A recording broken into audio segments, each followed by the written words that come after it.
Hello friends, welcome to रोजगार academy. So friends, कैसे हैं आप सभी? आई होप आप सभी बहुत शानदार होंगे और अपनी पढ़ाई को भी उतने ही शानदार तरीके से एंजॉय कर रहे होंगे।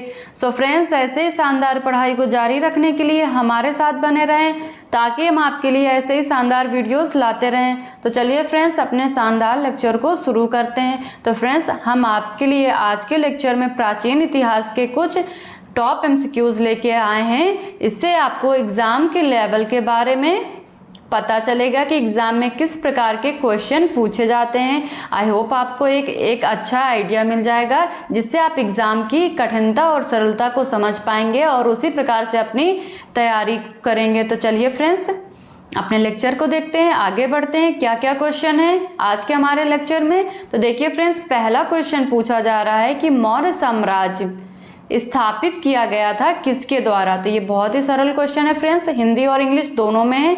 आप अपनी सुविधा अनुसार क्वेश्चन अटेम्प्ट करिए। तो फ्रेंड्स, यहाँ पे बताया गया है किसने स्थापित करा था, तो आप बताएंगे फ्रेंड्स चंद्रगुप्त मौर्य ने। मौर्य साम्राज्य की स्थापना चंद्रगुप्त मौर्य ने की थी। ये फ्रेंड्स हमने पढ़ा था। मौर्य साम्राज्य में तो इन्होंने किसको हराया था? तो इन्होंने मगध नरेश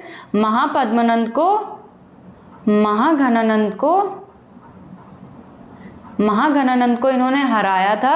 किसने हराया था? चंद्रगुप्त मौर्य ने। और किसकी सहायता से फ्रेंड्स अगर बात करें तो हराया था? तो चाणक्य की सहायता से।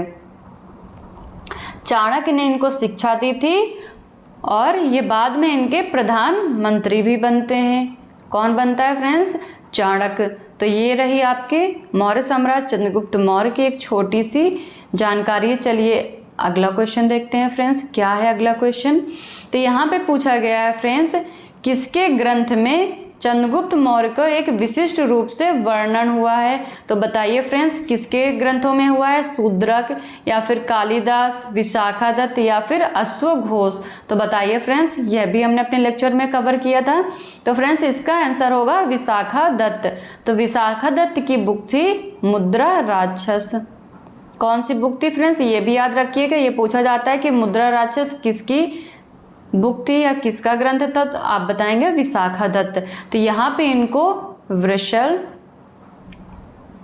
या कुलहीन शब्द का प्रयोग किया गया है। किसके लिए? चंद्रगुप्त मौर्य के लिए। और भी किसने क्या कहा? पुराणों में इनको क्या कहा गया था? हमने देखा था फ्रेंड, तो पुराणों में शूद्र कहा गया था। किसको? चंद्रगुप्त मौर्य को। और जैन और बौद्ध ग्रंथों में चंद्रगुप्त मौर्य को क्या? मौर्य वंश से। किससे? मौर्य थे ना, तो मौर्य वंश से संबंधित कहा जाता है। तो ये रही फ्रेंड्स चंद्रगुप्त मौर्य की एक और थोड़ी सी जानकारी। चलिए आगे देखते हैं फ्रेंड्स, कौन कौन से क्वेश्चन है। तो यहाँ पे फ्रेंड्स देखिए पूछा गया है, कौटिल्य प्रधानमंत्री थे। किसके राज दरबार के कौटिल्य प्रधानमंत्री थे? आपको बताना है। पहला ऑप्शन है चंद्रगुप्त मौर्य विक्रमादित्य, या फिर अशोक, या फिर चंद्रगुप्त मौर्य, या फिर दशरथ। तो चलिए बताइए फ्रेंड्स, कौन सा करेक्ट आंसर है? आई होप आपको इसका आंसर पता होगा फ्रेंड्स, क्योंकि ये हमने पढ़ा था अपने लेक्चर में। तो इसका आंसर क्या होगा फ्रेंड्स? तो चंद्रगुप्त मौर्य, क्योंकि इन्होंने ही इनको शिक्षा दी थी और मौर्य साम्राज्य को स्थापित करने में इन्होंने मदद भी दी थी। किसने? कौटिल्य ने। और ये इनके प्रधानमंत्री भी बनते हैं।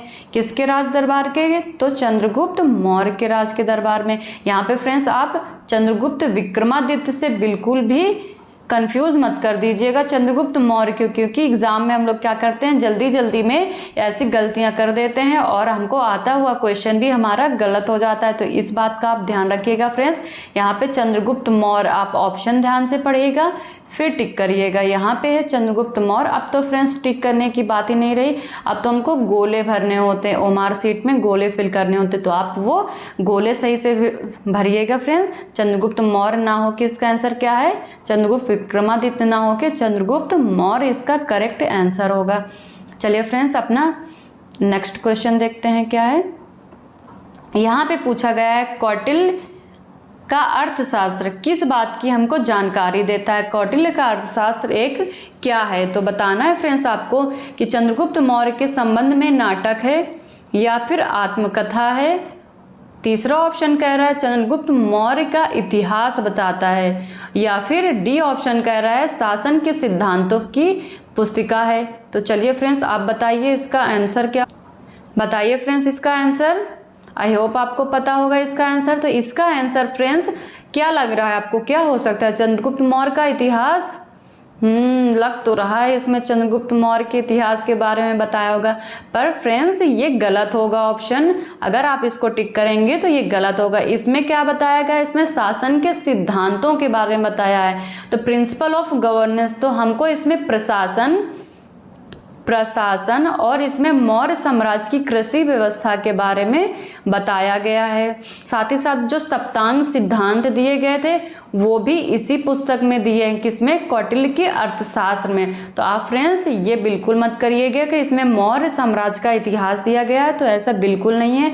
और ना ही ये अर्थव्यवस्था अर्थशास्त्र से संबंधित है, तो ये इकोनॉमी की भी बुक नहीं है फ्रेंड्स। तो ये गलतियां मत करिएगा, ये क्वेश्चन पूछे जाते हैं आपको कंफ्यूज करने के लिए ताकि आप गलत करें। तो इसका आंसर होगा करेक्ट, शासन के सिद्धांतों की एक पुस्तिका है। ठीक फ्रेंड्स, आगे देखते हैं फ्रेंड्स। यहाँ पे पूछा गया है राज्य के सप्तांग सिद्धांत के अनुसार राज्य का 7वां अंग कौन सा है? तो आपको बताने जो कौटिल्य ने सप्तांग सिद्धांत दिए थे उनमें से 7वां अंग कौन सा था? 7वां अंग मैंने आपको बताए थे फ्रेंड्स। यहाँ पे 7वां अंग पूछा गया है, कौन सा? 7वें नंबर का। तो आपको बताना है 7वां अंग कौन सा था? जनपद, दुर्ग, मित्र या फिर कोष? कौन सा इसका करेक्ट आंसर था फ्रेंड्स, बताइए। तो इसका करेक्ट आंसर क्या था? मित्र। मित्र 7वें नंबर पे आता है। कौटिल्य की अर्थशास्त्र में इसकी जानकारी दी गई है और कौटिल्य ने सप्तांग सिद्धांत दिए हैं। किसने दिए हैं? कौटिल्य ने दिए हैं। और इनके अनुसार जो 7वां पद था, 7वां पद किसका है फ्रेंड्स? तो वो मित्र का है। चलिए अगला क्वेश्चन देखते हैं फ्रेंड्स। यहाँ पे पूछा गया है कि शासन काल में, किसके शासन काल में डायमेकस आया था? ये भी फ्रेंड्स हमने पढ़ा था। तो पूछा जा रहा है डायमेकस किसके शासन काल में भारत आया था? तो आप बताएंगे किसके शासन काल में? चंद्रगुप्त मौर्य के शासन काल में, या फिर अशोक, या फिर बिंदुसार? तो इसका करेक्ट आंसर होगा फ्रेंड्स बिंदुसार के राज के दरबार में कौन आया था? डायमेकस। इसको किसने भेजा था फ्रेंड्स? तो अगर बात करें तो इनको सीरिया नरेश, सीरिया के राजा एंटियोकस फर्स्ट ने, किसने? एंटियोकस फर्स्ट ने इनको भेजा था। किसको? डायमेकस को। और किसके राज दरबार में भेजा था फ्रेंड्स अगर बात करें तो? बिंदुसार की। और बिंदुसार ने सीरिया नरेश एंटियोकस से कुछ चीज़ों की डिमांड करी थी। वो क्या थे फ्रेंड्स? एक बार देख लेते हैं, फिलहाल हमने पढ़ लिया था। तो इन्होंने अंजीर मांगे थे और मदिरा मांगी थी। और तीसरा क्या था फ्रेंड्स? इन्होंने दार्शनिक मांगा था, फिलोसफर।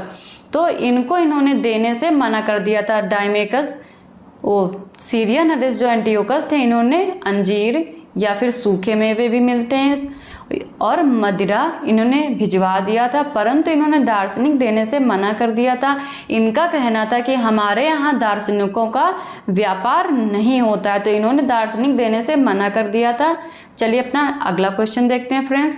तो यहाँ पे पूछा गया है मालवा, गुजरात एवं महाराष्ट्र किस शासन ने पहली बार जीता? तो आपको बताना है मालवा, गुजरात और महाराष्ट्र को किसने जीता था? किस मौर्य शासक ने जीता था फ्रेंड्स? तो बताइए, हर्ष, स्कंदगुप्त, बिंदुसार या फिर चंद्रगुप्त मौर्य? तो आपको बताना है इसमें से करेक्ट कौन है फ्रेंड्स? तो वो उसका आंसर है चंद्रगुप्त मौर्य। चंद्रगुप्त मौर्य ने मालवा, गुजरात और महाराष्ट्र को जीत लिया था और अपने कब्जे में, अपने साम्राज्य में मिला लिया था। चलिए फ्रेंड्स इसके डिटेल से थोड़ी जानकारी ले लेते हैं। तो देखिए फ्रेंड्स यहाँ पे क्या क्या बताया गया है। यहाँ पे बताया जो समस्त भारत का एकीकरण था वो चंद्रगुप्त मौर्य ने किया था। चंद्रगुप्त मौर्य के नेतृत्व में एकीकरण हुआ था भारत का। उस समय की फ्रेंड्स ये बात हो रही। तो यहाँ पे बताया गया है चंद्रगुप्त मौर्य का जो शासन था वो व्यास नदी से सिंधु नदी तक के प्रदेशों तक फैल गया था।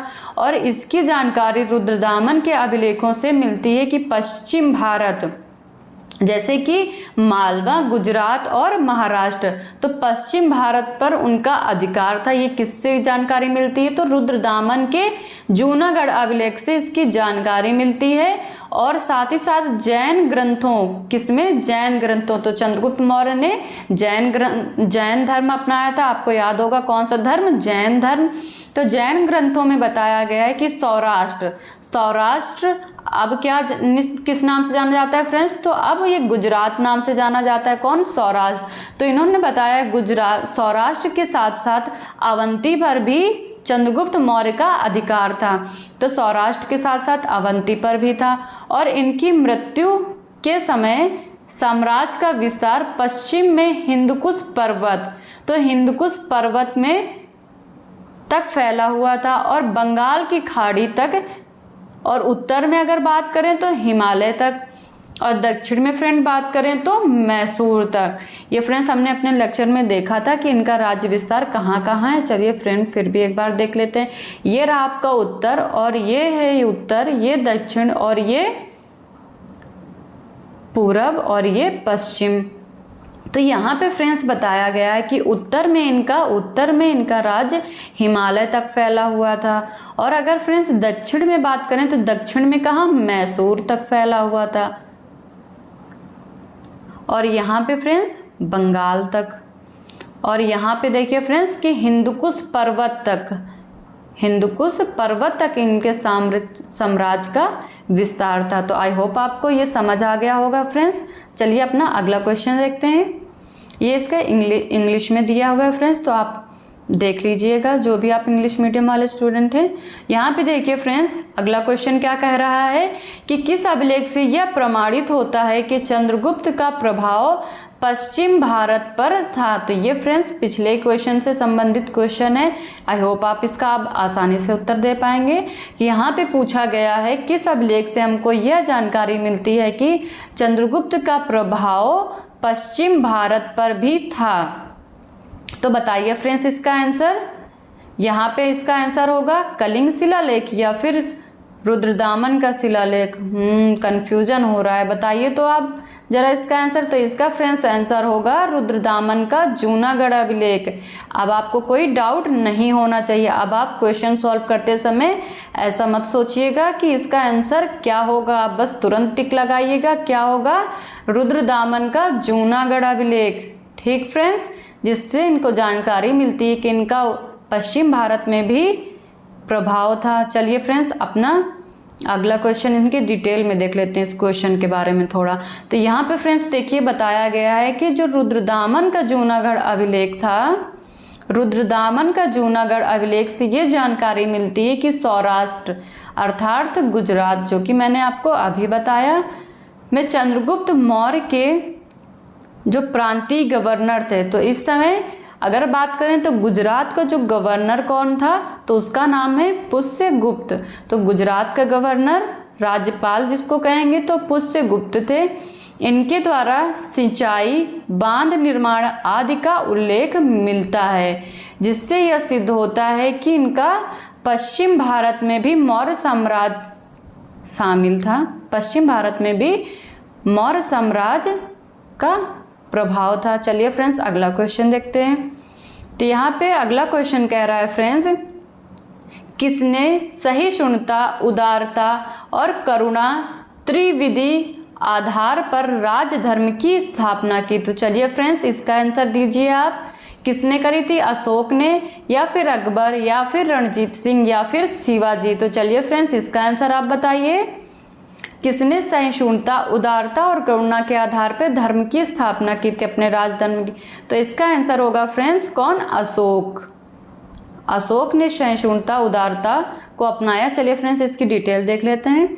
तो यहाँ पे बताया गया है अशोक ने अपनी प्रजा के विशाल समूह को ध्यान में रखकर ही एक धम्म का प्रतिपादन किया था। अर्थात इन्होंने कलिंग विजय के बाद इन्होंने धम्म को अपना लिया था और युद्ध नीति को छोड़ दिया था। अब फ्रेंड्स धम्म क्या था, तो धम्म का पालन इन्होंने बताया कि आसानी से किया जा सकता है, सभी कर सकते हैं। बस इसमें एक सदाचार की एक प्रक्रिया बताई गई। इनका अनुसार सदाचार ही क्या धर्म है, सदाचार ही धर्म है। यहाँ पे कुछ नैतिक नियम बताए गए हैं, बस आपको उन नैतिक नियमों का पालन करना है, वही इनका धम्म था। इन्होंने बताया कि इस धम्म का किसी विशेष संप्रदाय से कोई भी संबंध नहीं था और मानवता के कल्याण के लिए ये घोषित किए गए थे। इसमें सहिष्णुता, उदारता और करुणा आदि आयामों को अपनाया गया है। किसने अपनाया है फ्रेंड्स? तो अशोक ने अपनाया है। आई होप आपको समझ आ गया होगा। चलिए अगला क्वेश्चन देखते हैं फ्रेंड्स। तो अगला क्वेश्चन कह रहा है कि कौन सा क्षेत्र अशोक के साम्राज्य में सम्मिलित नहीं था। तो आपको ये नहीं वर्ड याद रखना है। इससे क्या होता है फ्रेंड्स, हम लोग जल्दी जल्दी क्वेश्चन बस देखते हैं, आधा पढ़ा कि कौन सा साम्राज्य में सम्मिलित है, ऐसे सोचेंगे अच्छा सम्मिलित पूछ रहा है तो बस टिक कर दिया कौन सा था, जैसे श्रीलंका इन्होंने जीता था, आप श्रीलंका करके आ सकते हैं। तो ऐसा नहीं फ्रेंड्स, आपको ये देखना है कि यहाँ पे पूछा गया है कौन सा नहीं था, ये आप ध्यान रखिएगा। और ऐसे वर्ड को पहले आप अंडरलाइन करिएगा एग्जाम हॉल में, जिससे आपको कोई भी डाउट ना हो और आप आंसर सही दें। तो चलिए बताइए कि इनके साम्राज्य में कौन सम्मिलित नहीं था। अफगानिस्तान या फिर बिहार या श्रीलंका या फिर कलिंग। तो आपको बताना है कौन सा नहीं था। तो करेक्ट इसका आंसर क्या होगा फ्रेंड्स? इसका आंसर होगा श्रीलंका। तो श्रीलंका अशोक के साम्राज्य में सम्मिलित नहीं था। आई होप आपको समझ आ रहा होगा कौन सा श्रीलंका नहीं था। चलिए इसकी डिटेल देख लेते हैं फ्रेंड्स। तो देखिए फ्रेंड्स, कहाँ पे इसकी जानकारी मिलती है कि कौन इनका श्रीलंका इनके साम्राज्य में नहीं था। तो फ्रेंड्स यहाँ पे देखिए अशोक के द्वितीय शिलालेख में, किसमें? द्वितीय शिलालेख में यह जानकारी मिलती है, यह स्पष्ट किया गया है कि भारत के अशोक जो राजा थे के अधिकार में चोल, पांड और सतीपुत्र और केरल एवं ताम्रपर्णी। ताम्रपर्णी क्या था फ्रेंड्स? श्रीलंका था। हम कह सकते हैं फ्रेंड्स कि श्रीलंका का प्राचीन नेम क्या था? तो ताम्रपर्णी प्राचीन नाम था किसका? श्रीलंका का। इन्होंने यहाँ पे बताया है कि इन दक्षिण के 4 राज्यों को छोड़कर और श्रीलंका को छोड़कर सर्वत्र इनका राज्य का विस्तार था और इन राज्यों में साम्राज्य अशोक का नहीं था। तो सीमावर्ती इनके राज्यों की नहीं थी। कौन कौन से फ्रेंड्स एक बार देख लेते हैं। चोल राजा, पांड साम्राज्य, सतीपुत्र साम्राज्य और केरल पुत्र, ये दक्षिण के 4 राज्य हो गए। और साथ ही साथ ताम्रपर्णी जिसको अब श्रीलंका के नाम से जाना जाता है, ये भी नहीं थे। और ये कहाँ पे बताया गया है फ्रेंड्स? तो द्वितीय शिलालेख में बताया गया है। आई होप आपको समझ आ रहा होगा। चलिए आगे देखते हैं फ्रेंड्स। अगला क्वेश्चन कह रहा है कि अशोक के निम्नलिखित अभिलेखों में किस में दक्षिण भारतीय राज्यों का उल्लेख हुआ है। तो ये भी फ्रेंड्स आपके पिछले क्वेश्चन से रिलेटेड हो गया। आई होप अब आप इसका आंसर दे पाएंगे। तो इसका आंसर क्या होगा? किस अभिलेख में बात करी गई है फ्रेंड्स, बताइए जरा। कौन सा है? तीसरा या फिर दूसरा या फिर प्रथम या फिर नौवां? तो चलिए फ्रेंड्स जल्दी से बताइए इसका आंसर। इसका आंसर होगा फ्रेंड्स द्वितीय। कौन सा? दूसरा मुख्य शिला अभिलेख में बताया गया है कि दक्षिण भारतीय राज्यों का उल्लेख मिलता है। और कौन कौन से वो थे चलिए देख लेते हैं एक बार फिर से, कौन कौन से वो थे। तो देखिए यहाँ पे बताया गया है कि इनके अभिलेखों से ही हमको मौर्य काल की जानकारी का इतिहास मिलता है। इनकी जानकारी मिलती है, किससे मिलती है? तो जो इनके अभिलेखों के द्वारा ही मिलती है। तो अब तक फ्रेंड्स 40 से भी ज़्यादा इनके अभिलेखों की प्राप्ति हुई है। और इनके अभिलेखों को अगर बात करें तो सबसे पहले किसने पढ़ा था? तो जेम्स प्रिंसेप नामक व्यक्ति ने इनके अभिलेखों को पढ़ा था। और कब पढ़ा था फ्रेंड्स? तो 1837 ईस्वी में जेम्स प्रिंसेप ने इनके अभिलेखों की भाषा को पढ़ा था। तो फ्रेंड्स अगर पूछा जाए कि सबसे पहले इनके अभिलेखों को पढ़ने का श्रेय किसको जाता है, तो आप बताएंगे फ्रेंड्स जेम्स प्रिंसेप को। ठीक फ्रेंड्स, अब देखिए इन्होंने क्या बताया है आगे कि यहाँ पे बताया गया है D.R. भंडारकर ने केवल अभिलेखों के आधार पर अशोक का इतिहास लिखा है, लिखने का प्रयास किया है। तो ये जो इतिहासकार हैं कौन? D.R. भंडारकर ने सिर्फ और सिर्फ इनके अभिलेखों के आधार पे ही इनका इतिहास लिखने का प्रयास किया। किसका? अशोक का। और जो अशोक के अभिलेख हैं इनको कितने भागों में बांटा गया है फ्रेंड्स? तो इनके अभिलेखों को 3 भागों में बांटा गया है। कौन कौन से फ्रेंड्स अगर वो हैं? तो पहला है शिलालेख, दूसरा है स्तंभलेख, पहला शिलालेख, दूसरा स्तंभलेख और तीसरा है गुहालेख। इनके अभिलेखों को 3 भागों में बांटा गया। अगर पूछा जाए कितने भागों में बांटा गया तो फ्रेंड्स आप बताएंगे 3, शिलालेख, स्तंभलेख और गुहालेख। और किस अभिलेख में अगर फ्रेंड्स बात करी जाए कि दक्षिण भारतीय राज्यों का उल्लेख मिलता है, ये क्वेश्चन फ्रेंड्स खूब पूछा जाते हैं, अब ध्यान से पढ़िएगा। यहाँ पे देखिए अशोक के द्वितीय, किसमें, सेकंड, द्वितीय में बताया गया है, द्वितीय शिलालेख में कि चोल, पांड, सतीपुत्र और केरल पुत्र दक्षिण भारतीय राज्यों का उल्लेख मिलता है। तो ये रहे फ्रेंड्स आपके 4 नाम, बस आपको ये 4 नाम याद रखने हैं। साथ ही साथ ये भी याद रखना है कि किस अभिलेख में बताया गया है, तो उसका आंसर होगा सेकंड, दूसरा। ठीक फ्रेंड्स, दूसरे में बताया गया कौन से हैं, चोल हैं, पांड है, केरल पुत्र है और सतीपुत्र। ठीक फ्रेंड्स, चलिए आगे बढ़ते हैं। अब से आप याद रखिएगा, आई होप आप एग्जाम में इसके आंसर दे पाएंगे, वो भी बहुत आसानी से। ये फ्रेंड्स इसके इंग्लिश में है, आप देख लीजिएगा। अब फ्रेंड्स अगला क्वेश्चन क्या कह रहा है, देखिए यहाँ पे पूछा गया है भारत का प्रथम अस्पताल एवं औषधि विभाग का निर्माण किसने करवाया था। तो बताइए फ्रेंड्स किसने करवाया था। यहाँ पे ऑप्शन है आपके अशोक, चंद्रगुप्त, बिंदुसार या फिर महावीर स्वामी। तो बताइए फ्रेंड्स इसका आंसर क्या होगा। इसका आंसर होगा फ्रेंड्स अशोक ने अस्पताल और औषधि विभाग का निर्माण करवाया था। यहाँ पे देखिए क्या वर्ड लिखा है, प्रथम अस्पताल। तो प्रथम अस्पताल बनवाने का श्रेय अगर बात करें फ्रेंड्स किसको जाता है, तो अशोक को जाता है। चलिए इसकी डिटेल देख लेते हैं फ्रेंड्स। यहाँ पे देखिए फ्रेंड्स इनकी डिटेल दी है। यहाँ पे बताया गया है कि सिंहासन पे अशोक कब बैठे, तो 269 ईस्वी पूर्व बैठे। और इनके अभिलेखों में इनको किस नाम से जाना जाता है, इनकी एक और उपाधि थी, क्या थी वो, देवनाम प्रियदर्शी।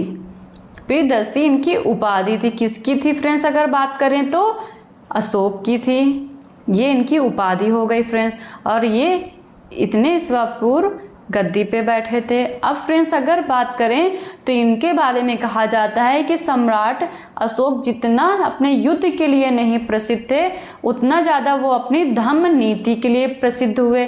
कौन सी नीति, धम्म नीति, इसके बारे में हमने पीछे देख लिया फ्रेंड्स। इसमें बताया गया है कि वो न सिर्फ मानव कल्याण के लिए बल्कि प्राणी अर्थात प्राणियों के जंतु प्राणी पशु पक्षियों के कल्याण की भी बात करते हैं। इन्होंने अपने राज्य में पक्षी वध के लिए, पशु और पक्षी वध पे क्या प्रतिबंध लगा दिया था। इन्होंने अपने राज्य में किसी को भी पशु और पक्षी मारने के लिए रोक लगा दी थी। और क्या कहा गया है, इन्होंने, अशोक ने लिखा है कि इनके जो लोकहित के लिए, अशोक ने लोकहित के लिए क्या, छायादार वृक्ष, धर्मशालाएं बनवाई और कुएं भी खुदवाए थे। तो ये अशोक ने कुछ नेक काम किए थे, जिसकी जानकारी यहाँ पे दी गई है फ्रेंड्स।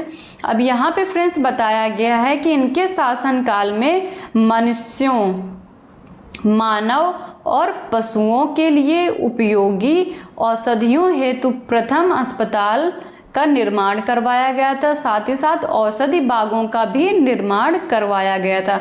तो ये फ्रेंड्स इम्पॉर्टेंट है कि प्रथम अस्पताल और औषधि बागों का निर्माण करवाया था किसने, अशोक ने करवाया था। और इन्होंने जन कल्याण के लिए पशु पक्षियों को अपने राज्य में प्रतिबंध लगा दिया था वध करने से। इन्होंने लोक कल्याण के लिए कुएं खुदवाए, धर्मशालाएं बनवाई और वृक्ष लगवाएं। तो फ्रेंड्स ये आप याद रखिएगा, आई होप आपको क्लियर हो रहा होगा। चलिए आगे बढ़ते हैं। इनकी उपाधि क्या थी ये याद रखिएगा फ्रेंड्स, तो वो थी देवनाम प्रियदर्शी। चलिए फ्रेंड्स अगला क्वेश्चन देखिए। यहाँ पे बताया गया है अशोक के शासनकाल में बौद्ध सभा किस नगर में आयोजित की गई थी। तो बताइए फ्रेंड्स किस नगर में बौद्ध संगीति का आयोजन हुआ था, वो भी अशोक के शासनकाल में। तो आपके ऑप्शन है मगध, पाटलिपुत्र राजगृह या फिर कुंडल ग्राम। तो बताइए फ्रेंड्स इसका आंसर, आई होप आपको पता होगा। इसका आंसर है क्या, पाटलिपुत्र। इसका आंसर है पाटलिपुत्र। चलिए इसकी थोड़ी डिटेल देख लेते हैं फ्रेंड्स। तो यहाँ पे देखिए फ्रेंड्स क्या बताया गया है कि सिंघली अनुश्रुतियों, दीपवंश और महावंश में बताया गया है कि अशोक के राज्यकाल में कहाँ, पाटलिपुत्र में बौद्ध संगीति की तृतीय बौद्ध संगीति की अध्यक्षता कहाँ हुई थी, किस जगह हुई थी फ्रेंड्स, तो पाटलिपुत्र में थी। और फ्रेंड्स अगर बात करें कि इसकी अध्यक्षता किसने करी थी, तो वो मोगलीपुत्र तिस्स नामक प्रसिद्ध बौद्ध भिक्षु ने इसकी अध्यक्षता करी थी।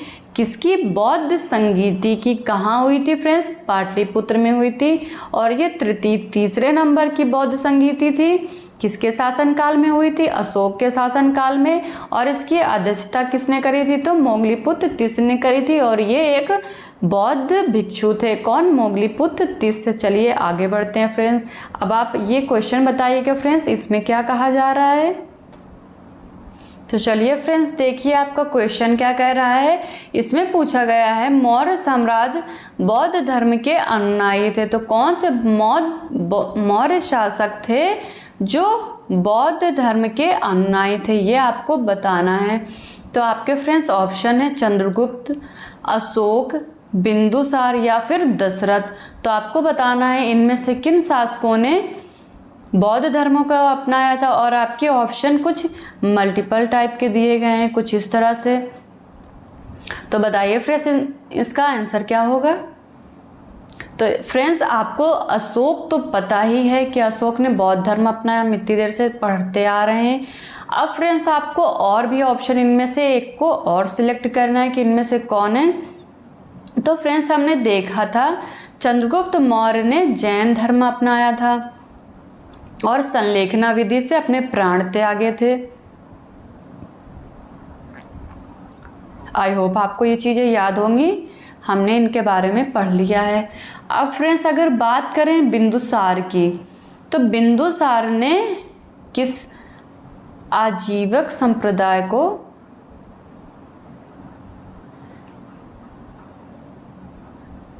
संरक्षण प्रदान दिया था, किसको। तो फ्रेंड्स अब हमारे पास कौन सा बचता है, चौथा ऑप्शन कौन, दशरथ। देखिए फ्रेंड्स अशोक के साथ दशरथ कहाँ पे हैं, तो दूसरे और चौथे में। आई होप आपको समझ आया होगा फ्रेंड्स। ऐसे क्वेश्चन जब भी फ्रेंड्स आपको मल्टीपल टाइप में मिले तो आप देख लीजिएगा कि हमको पहले कौन सा आंसर पता है। जैसे कि आपको पता था अशोक, तो हम फ्रेंड्स देखेंगे सबसे पहले कि हमारे जो ऑप्शन है उनमें से अशोक जो दूसरे नंबर के हैं तो किन किन ऑप्शन में दिए हैं। तो फ्रेंड्स देखिए यहाँ पे भी सेकंड नंबर का है, यहाँ पे भी है और यहाँ पे भी है। अब फ्रेंड्स हमको ये देखना पड़ेगा इनको एलिमिनेट करने के लिए कि हो सकता है इन तीनों में से कोई आंसर हो। आपको एग्जाम हॉल में तो नहीं पता होगा। तो आप देखेंगे चंद्रगुप्त मौर्य ने क्या धर्म अपनाया था, तो फ्रेंड्स हमने पढ़ा था ये जैन ने अपनाया था। तो ये वाला ऑप्शन आप हटा देंगे। यहाँ पे पहला और दूसरा है तो दूसरा तो करेक्ट है फ्रेंड्स, बट पहला रॉन्ग है। तो आप जैन वाला ये हटा देंगे कि चंद्रगुप्त मौर्य ने जैन अपनाया था। अब फ्रेंड्स यहाँ पे देखिए बिंदुसार की बात करी गई है, तो बिंदुसार ने भी आजीवक संप्रदाय को अपनाया था, तो ये भी हट जाता है फ्रेंड्स। अब बचता है हमारे पास दशरथ, जो कि अशोक के साथ दशरथ दिया गया है, दूसरा और चौथा। ये बिल्कुल सही है फ्रेंड्स। तो आपका आंसर हो जाएगा दूसरा और चौथा। अगर फ्रेंड्स दशरथ की बात करें तो दशरथ की भी एक उपाधि मिलती है, इन्होंने भी देवनाम प्रियदर्शी की उपाधि ली थी फ्रेंड्स। तो अशोक के साथ साथ दशरथ की भी ये उपाधि देखने को मिलती है। चलिए फ्रेंड्स आगे बढ़ते हैं। यहाँ पे फ्रेंड्स आपसे पूछा गया है कि रज्जुक थे, रज्जुक क्या थे, आपको बताना है रज्जुक क्या थे। तो यहाँ पे आपके ऑप्शन है मौर्य राज में व्यापारी थे, यहाँ पे मौर्य शासन में अधिकारी थे, यहाँ पे चोल राज है, चोल राज में व्यापारी थे, या फिर मौर्य शासन में अधिकारी थे, या फिर गुप्त साम्राज्य में सामान्य वर्ग था, या फिर शक सेना में अधिकारी थे। ये आपको बताना है कि रज्जुक क्या थे। तो बताइए फ्रेंड्स रज्जुक क्या थे। तो इसका आंसर होगा फ्रेंड्स ये गुप्त शासन में क्या थे, ये गुप्त शासन में अधिकारी थे। कौन? रज्जुक नाम के अधिकारी होते थे। कहाँ? मौर्य शासन में। चलिए फ्रेंड्स आगे देखते हैं। मौर्य शासन के ये अधिकारी थे। यहाँ पे फ्रेंड्स देखिए रज्जुक के बारे में बताया गया। अशोक के शिलालेखों में रज्जुक नाम के अधिकारी की बात की गई है। यहाँ पे फ्रेंड्स देखिए अशोक के चौथे जो लेख है, चौथा स्तंभ लेख है, यहाँ पे इन्होंने रज्जुकों के बारे में एक बहुत ही अच्छी बात बोली है। इसको ध्यान से देखिएगा फ्रेंड्स। यहाँ पे बताया गया है, जिस प्रकार माता पिता योग्य धात्री अर्थात जो धाय माँ होती हैं उनके हाथों में बच्चे को सौंपकर आश्वस्त हो जाती हैं, उसी प्रकार मैंने ग्रामीण जनता के सुख के लिए रज्जुकों की नियुक्ति की है। ये कौन कह रहा है? तो ये अशोक कह रहे हैं, अशोक राजा कह रहे हैं। यहाँ पे बताया गया है कि इन्होंने किसके लिए? ग्रामीण जनता के लिए। तो ग्रामीण जनता के सुख के लिए इन्होंने रज्जुकों की नियुक्ति करी थी। अब देख लेते हैं फ्रेंड्स इनके कार्य क्या थे। तो अगर रज्जुकों की बात करी जाए तो ये हमारे वर्तमान के जिला अधिकारी की तरह कार्य करते थे और ये राजस्व न्याय दोनों क्षेत्रों पे अधिकार प्राप्त करते थे। कौन? रज्जुक। तो ये राजस्व और न्याय दोनों प्रकार के कार्य करते थे। रज्जुक नाम के जो अधिकारी थे। कहाँ? मौर्य काल में। और अशोक के चौथे शिलालेख में इनकी जानकारी मिलती है। तो चलिए फ्रेंड्स आगे बढ़ते हैं। आई होप आपको क्वेश्चन समझ आ रहे होंगे और उनकी डिटेल भी आपको समझ आ रही होगी। अब फ्रेंड्स यहाँ पे पूछा गया सार्थवाह किसे कहते हैं? सार्थवाह आपको बताने क्या होते हैं फ्रेंड्स। जो हमने लेक्चर में अपने थोड़ा सा मेरे हिसाब से एडमिनिस्ट्रेटिव पार्ट हमारा रह गया था, क्योंकि वो लेक्चर लंबा हो जाता है, इसलिए मैंने यहाँ पे फ्रेंड क्वेश्चन जो लिए हैं उनको साथ में बहुत ही विस्तार पूर्वक इनकी डिटेल दी है। इससे आपको वो चीज़ यहाँ पे कवर हो जाएगी। तो आपको बताना है फ्रेंड्स सार्थवाह किसे कहते थे। तो फ्रेंड्स ये क्या थे? यहाँ पे इन्होंने पूछा क्या दलालों को कहते थे सार्थवाह, या फिर व्यापारियों के काफिले को कहते थे, या फिर महाजनों को कहते थे, या फिर तीर्थ यात्रियों को कहते थे। तो आपको बताना है फ्रेंड्स सार्थवाह किसे कहते थे। तो फ्रेंड्स इसका आंसर होगा व्यापारियों के काफिले को सार्थवाह कहते थे। व्यापारियों के काफिले को सार्थवाह कहते थे। चलिए इसकी भी डिटेल देख लेते हैं फ्रेंड्स। तो यहाँ पे देखिए जो सार्थवाह हैं ये व्यापारी काफिले कहलाते थे, कारवां जिसको कहेंगे।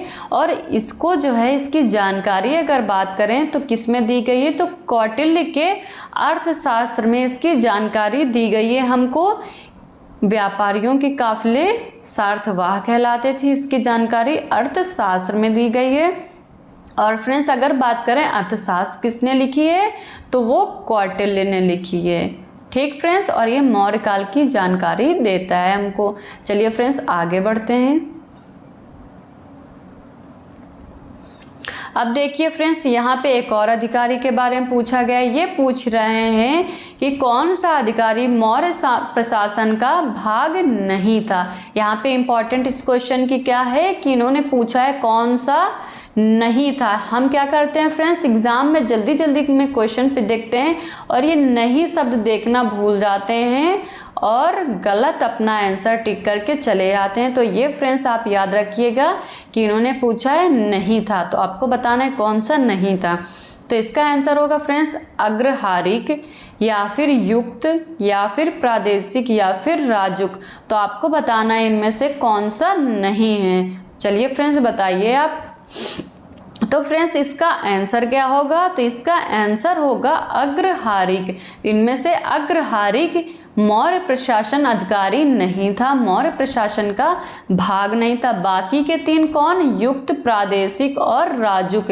ये तीनों इनके अधिकार प्रशासन, इनके अधिकारी प्रशासन थे। कौन से? ये तीनों थे। तो अग्रहारिक नहीं था। ठीक फ्रेंड्स, युक्त, प्रादेशिक और राजुक थे। तो चलिए इनके बारे में और भी थोड़ी सी जानकारी ले लेते हैं। तो यहाँ पे फ्रेंड्स क्या बताया गया है? तो देखिए अशोक के लेखों में कुछ महत्वपूर्ण पदाधिकारियों के बारे में जानकारी मिलती है फ्रेंड्स। तो यहाँ पे देखिए तृतीय शिलालेख, कौन सा शिलालेख है? तो तृतीय शिलालेख में 3 अधिकारियों के नाम मिलते हैं। तो किसमें? ये याद रखिएगा फ्रेंड्स, तृतीय शिलालेख की बात कर रहे हैं और 3 अधिकारियों की जानकारी मिलती है। वो फ्रेंड्स कौन कौन से? तो पहला है फ्रेंड्स युक्त। ये क्या थे? ये जिले के अधिकारी होते थे। जो युक्त थे वो जिले के अधिकारी थे, युक्त कहलाते थे और राजस्व वसूल करते थे। कौन? युक्त। और दूसरा है कौन फ्रेंड्स? राजुक। ये क्या काम करते थे? ये भूमि पैमाइश अधिकारी कहलाते थे। कौन? राजुक। तो ये हो गई फ्रेंड्स युक्त के बारे में। युक्त जिलाधिकारी थे। राजुक क्या थे? ये भूमि पैमाइश अधिकारी थे। और अगर फ्रेंड्स तीसरा बात करें तो तीसरा कौन था? प्रादेशिक। तीसरा था प्रादेशिक। ये क्या था? ये मंडल का प्रधान अधिकारी होता था। जो मंडल का हेड था वो प्रादेशिक कहलाता था फ्रेंड्स। और इनको न्याय के भी कुछ काम करने पड़ते थे। ये न्याय कार्य भी देखते थे। साथ ही साथ में न्याय कार्य को कौन देखता था? तो प्रादेशिक देखते थे। राजुक क्या काम करते थे? ये भूमि पैमाइश का काम करते थे, राजुक। और युक्त क्या थे? तो युक्त जिलाधिकारी थे। तो यहाँ से फ्रेंड्स ये चीज़ें आप याद रखिएगा, इनसे क्वेश्चन बनते हैं। चलिए फ्रेंड्स आगे देखते हैं। ये इसकी इंग्लिश है। चलिए फ्रेंड्स अगला क्वेश्चन देखिए क्या कह रहा है। यहाँ पे अगला क्वेश्चन कह रहा है कि सारनाथ स्तंभ का निर्माण किसने करवाया था? तो आपको बताना है सारनाथ स्तंभ का निर्माण किसने करवाया था। आपके ऑप्शन है हर्षवर्धन, अशोक, गौतम बुद्ध या फिर कनिष्क ने। तो चलिए बताइए किसने निर्माण करवाया था।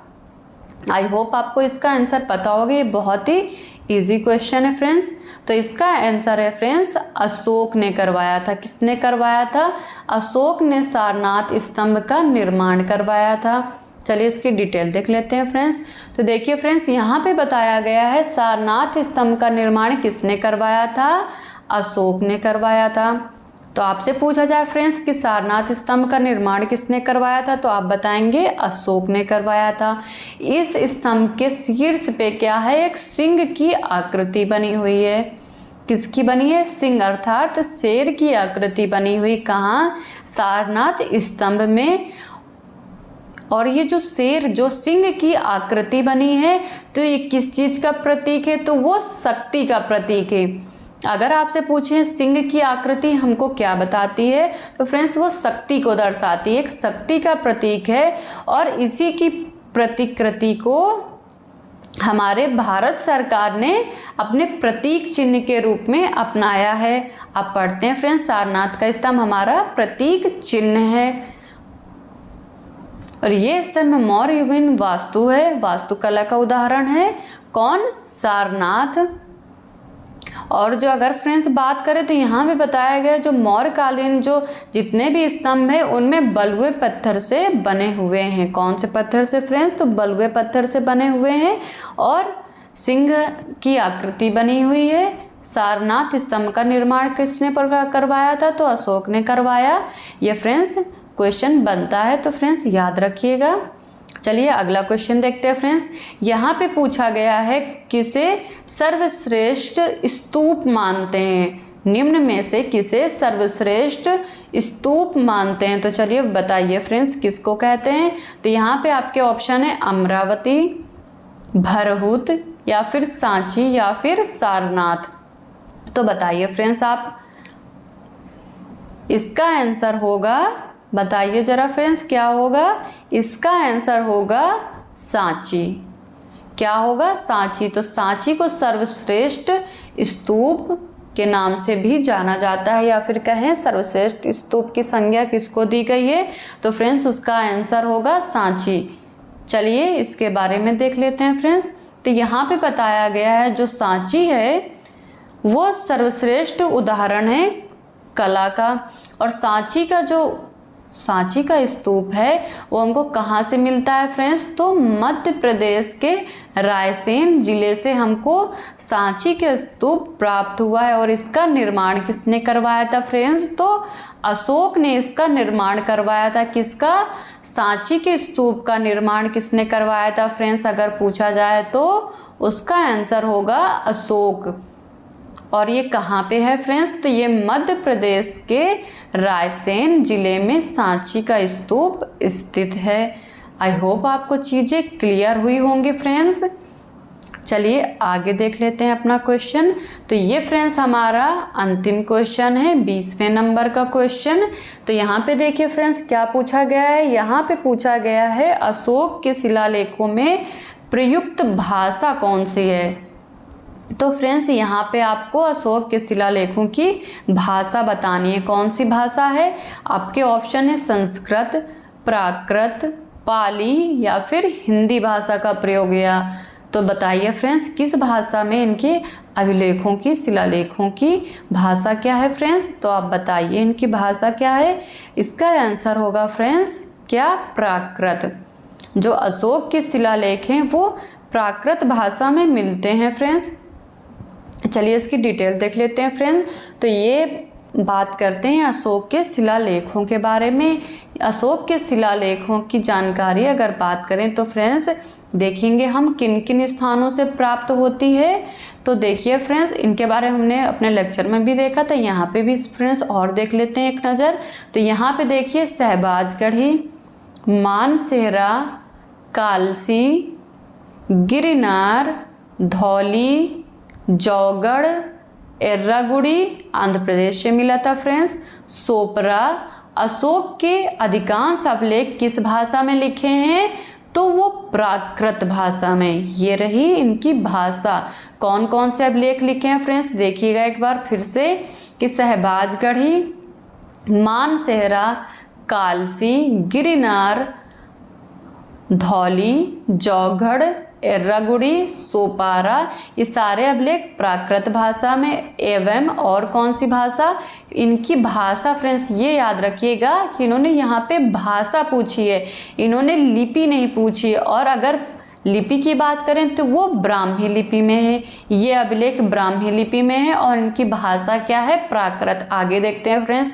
अब देखिए यहाँ पे कह रहा है केवल दो अभिलेख। कौन कौन से? शहबाजगढ़ी और मानसेहरा, ये दोनों अभिलेख हमको किस लिपि में मिलते हैं?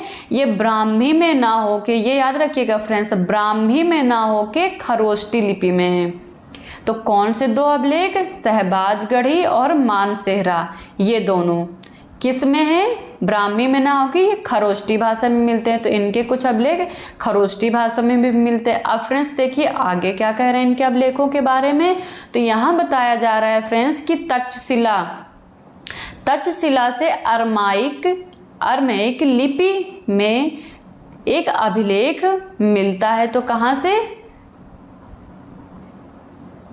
तक्षशिला से अरमेइक लिपि में और एक अभिलेख मिलता है। और उस अभिलेख का नाम क्या है फ्रेंड्स अगर बात करें तो उसका क्या नाम है? सरेकुना। तो सरेकुना नाम का एक और अभिलेख मिलता है जो कि किस भाषा में है? तो वो अरमेइक लिपि में है।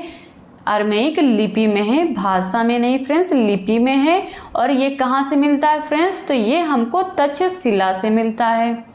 ठीक फ्रेंड्स, तक्षशिला से अरमेइक लिपि में मिलता है। और आगे फ्रेंड्स अगर बात करें तो यूनानी और अरमेइक लिपियों में एक द्विभाषी यूनानी एवं सीरियाई भाषा तथा लंगनाक नामक स्थान से अरमेइक लिपि में लिखा गया एक अशोक का अभिलेख प्राप्त होता है। तो देखिए फ्रेंड्स हमने यहाँ पे अशोक के शिलालेखों के बारे में देख लिया, कौन कौन से अभिलेख उनके प्राकृत भाषा में हैं और किन अभिलेखों में कौन सी लिपि का प्रयोग किया गया है। तो फ्रेंड्स हमने यहाँ पे देखा ब्राह्मी लिपि, खरोष्टी लिपि, अरमेइक और यूनानी लिपियों के जो एग्जाम्पल रहे हैं शिलालेख के वो सारे हमने यहाँ पे देख लिए फ्रेंड्स और उससे रिलेटेड क्वेश्चन भी कर लिए। तो फ्रेंड्स हम इसका पार्ट 2 भी बनाएंगे जिसमें और भी अभी कुछ क्वेश्चन ऐड करने थे। तो चलिए फ्रेंड्स हम आपसे अगले लेक्चर में मिलेंगे। आई होप आपको ये लेक्चर समझ आया होगा और आपको एक क्वेश्चन संबंधी एक आइडिया मिल गया होगा कि आपको फ्रेंड्स एग्ज़ाम में कैसे क्वेश्चन मिलने वाले हैं। ये फ्रेंड्स इसका इंग्लिश में। So friends thank you so much for watching my video. अपने दोस्तों के साथ फ्रेंड्स इस वीडियो को शेयर करिएगा ताकि उनको भी एक आइडिया मिल जाए क्वेश्चंस का। और वीडियो को फ्रेंड्स लाइक ज़रूर करिएगा अगर आपको पसंद आए तो, और हमारे चैनल को सब्सक्राइब कर लीजिएगा फ्रेंड्स, ताकि इससे क्या होगा आपको नोटिफिकेशन सबसे पहले मिल जाएगा। तो फ्रेंड्स प्लीज़ सब्सक्राइब करिए हमारे चैनल को, लाइक करिए वीडियो को और अपने दोस्तों के साथ शेयर करिए। तो चलिए फ्रेंड्स मिलते हैं आपसे नेक्स्ट लेक्चर में, तब तक के लिए have a good day and have bye friends. चलिए मिलते हैं आपसे नेक्स्ट लेक्चर में।